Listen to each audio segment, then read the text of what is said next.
ಕೆಲವ್ರ ಮುಖ ನೋಡಿದ್ರೆ ಪ್ರಸಂಗನೇ ಹೋಗ್ಬಿಡ್ತದೆ ನನಗೆ. ನಿಜವಾಗ್ಲೂ ಹೇಳ್ತಾ ಇದ್ದೀನಿ ನಾನು. ಏನೋ ಬರೋದು, ಅವ್ನು ನೋಡೋದೆ, ಕೆಲವ್ರು ನೋಡೋದೆ, ಓ ಈ ಅಪ್ಪನ ಏನು, ಈ ಅಪ್ಪನಲ್ಲ, ನಾ ದೇವರ ಸೇವಕ. ಬೈಬಲ್ ಓದ್ ನೋಡು, ಪಾಸ್ಟ್ರಿಗೆ ಏನು ಬೆಲೆ ಇದೆ ಅಂತ. ಒಬ್ಬ ಸೇವಕ ಅಂದ್ರೆ ಏನು ಅಂತ ಬೈಬಲ್ ಓದ್ ನೋಡು.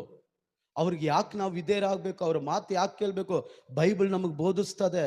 ಅವ್ರನ್ನ ಬಿಟ್ಟು ಏನಾದ್ರು ಮಾಡದೆ ಹೋಯ್ತು ಕೆಲಸ, ಕತೆ ಮುಗೀತು. ಯಾಕೆ ಯಾಕೆ ನಾನು ಹೋದ ವಾರ ಹೇಳ್ದೆ, ಈಸ್ಟರ್ ವರ್ಷಲ್ಲಿ ಯಾಕೆ ನಾವು ಪಾಸ್ಟರ್ ಮಾತು ಕೇಳಬೇಕು? ಪಾಸ್ಟರ್ ಅಷ್ಟು ದೊಡ್ಡವರಾ ರೀ? ನಿಮಗೋಸ್ಕರ ನಿಮ್ಮಷ್ಟು ನಾನು ಓದದೇ ಇರ್ಬೋದು, ನಿಮ್ಮಷ್ಟು ವಯಸ್ಸಾಗದೇ ಇರ್ಬೋದು, ನಿಮ್ಮಷ್ಟು ನಾನು ಮಾತಾಡದೇ ಇರ್ಬೋದು, ನಿಮ್ಮಷ್ಟು ಟ್ಯಾಲೆಂಟ್ ಇಲ್ಲದೆ ಇರ್ಬೋದು. ನಾನು ಕರ್ತನ ಸೇವಕನು. ದೇವರು ನಿಂತು ಮಾಡುವಂತ